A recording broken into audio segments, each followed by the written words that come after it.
YSR Congress party అధినేత YS జగన్కు సంబంధించినటువంటి అతనిపై నమోదైనటువంటి కేసులకు సంబంధించి చాలా కీలకమైనటువంటి పరిణామం చోటు చేసుకుంది ఇటీవల. ఇన్నాళ్ళు వైఎస్ జగన్ ఆదాయానికి మించి అక్రమ ఆస్తులు కూడబెట్టారని లేదా క్విడ్ ప్రోకోతో తన కంపెనీలకు లబ్ధి చేకూర్చుకున్నారని ఆరోపణలతో పెద్ద ఎత్తున ఆయనపై కేసులు పెట్టిన పరిస్థితి. 16 నెలలు గతంలో ఆయన్ని జైలు పాలు చేసినటువంటి పరిస్థితి అందరికీ తెలిసిందే. ఆ కేసుల పరంపర ఒక్కొక్కటిగా బయటికి వచ్చే కొద్దీ ఆ కేసులకు సంబంధించి ఎలాంటి సాక్ష్యాధారాలు లేవు.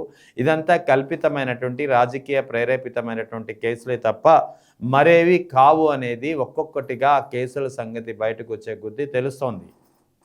ఇప్పటికే చాలా కేసులకు సంబంధించి కోర్టులో జరిగినటువంటి పరిణామాలు చూస్తే, కోర్టు తీర్పులు చూస్తే ఒక్కొక్క కేసు వీగిపోతుంది. కేవలం అక్రమంగా వైఎస్ జగన్ను రాజకీయంగా ఇరికించడానికి క్విడ్ ప్రోకో అనే ఒక ఆరోపణ చేసి కేసులు కట్టిందే తప్ప అందులో ఆధారం లేదు, బలం లేదు, అన్నీ వీగిపోతాయని చెప్పి గతంలోనే చాలామంది విశ్లేషకులు చెప్పినటువంటి పరిస్థితి, నిపుణులు చెప్పినటువంటి పరిస్థితి.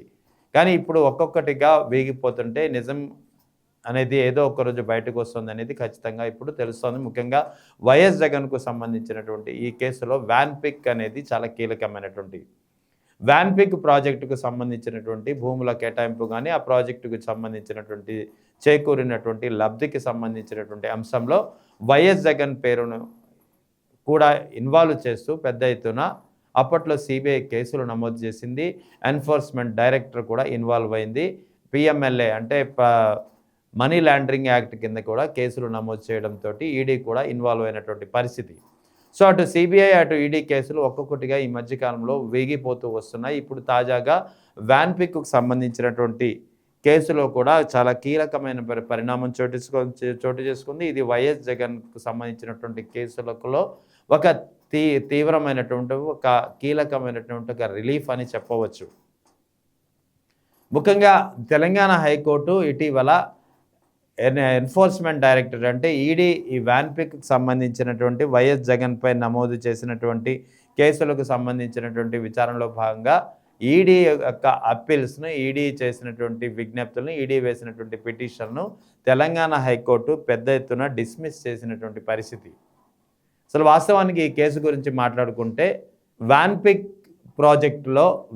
ప్రాజెక్టుకు భూములు కేటాయించినందుకు, వ్యాన్పిక్ ప్రాజెక్టును నిమ్మగడ్డ ప్రసాద్కు సంబంధించిన కంపెనీలకు కేటాయించినందుకు గాను నిమ్మగడ్డ ప్రసాద్కు సంబంధించిన ప్రసాద్ వైఎస్ జగన్కు సంబంధించినటువంటి కంపెనీల్లో ఇన్వెస్ట్మెంట్ చేశారని, షేర్లు కొన్నారని, ఇది క్విడ్ ప్రోకో అనేది ప్రధానమైనటువంటి అభియోగం, ప్రధానమైనటువంటి ఆరోపణ.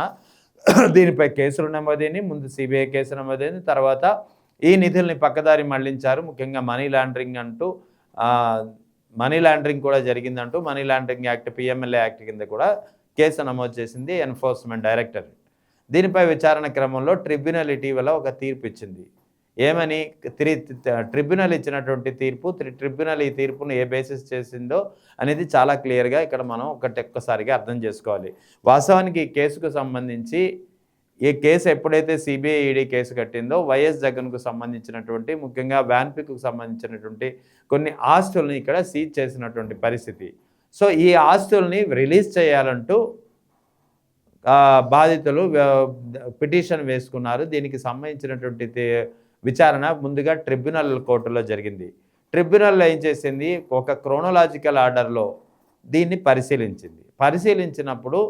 పరిశీలించిన తర్వాత లభ్యమైనటువంటి ఆధారాల ప్రకారం ఇది క్విడ్ ప్రోకో కేసు కానే కాదు, ఇందులో ఎలాంటి ఆధారాలు లేవని భావించి వెంటనే ఆస్తుల్ని అంటే అటాచ్ చేసినటువంటి ఆస్తుల్ని రిలీజ్ చేయాల్సిందిగా ట్రిబ్యునల్ ఆదేశాలు జారీ చేసింది.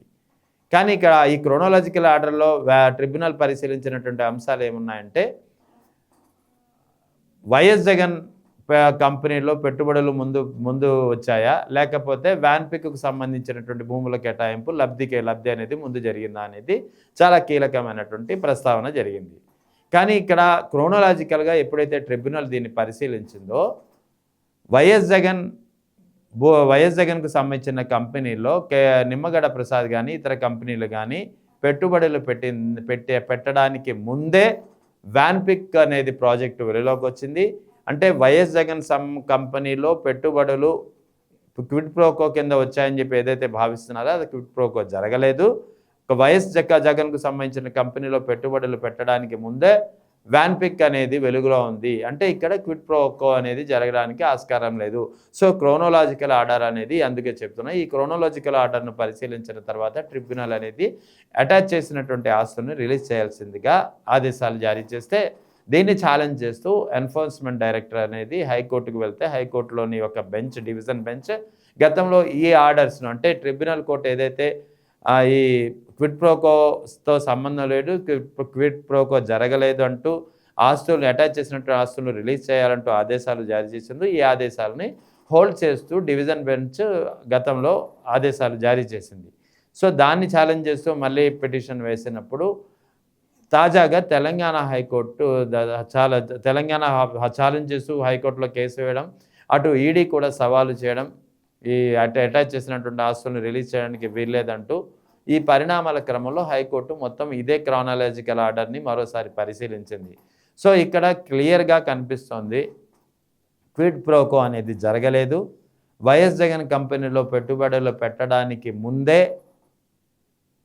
వ్యాన్పిక్ అనేది జరిగింది కాబట్టి ఇక్కడ వ్యాన్పిక్ వల్ల లబ్ధి పొందింది లేదా వ్యాన్పిక్లో లబ్ధి చేకూర్చారు కాబట్టే వైఎస్ జగన్ కంపెనీలో పెట్టుబడులు పెట్టారు అనే దానికి ఎలాంటి ఆధారాలు లేవు అని చెప్పి ప్రాథమికంగా ఒక తేలిన తరువాత ఈ సంబంధించినటువంటి ఏదైతే గతంలో హోల్డ్ చేసిందో డివిజన్ బెంచ్ దీన్ని ఎత్తివేసింది. ముఖ్యంగా ఈడీ వేసినటువంటి పిటిషన్లను కొట్టివేసింది.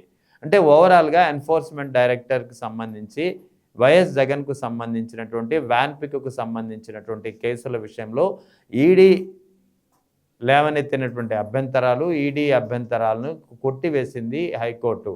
సో తెలంగాణ హైకోర్టు ఈడీకి సంబంధించినటువంటి అప్పీల్స్ను కొట్టివేయడంతో వ్యాన్పిక్ సంబంధించినటువంటి కేసులో ఎలాంటి బలం లేదు. వ్యాన్పిక్కి సంబంధించినటువంటి కేసులో వైఎస్ జగన్పై అభియోగాలు మోపినట్టుగా క్విడ్ ప్రోకో అనేది జరగలేదని చెప్పి మరోసారి తేటతెల్లమైంది. సో దాంతో వ్యాన్పిక్కు సంబంధించినటువంటి కేసులో వైఎస్ జగన్కు దాదాపుగా రిలీఫ్ లభించినట్లే అని భావించాల్సి ఉంటుంది.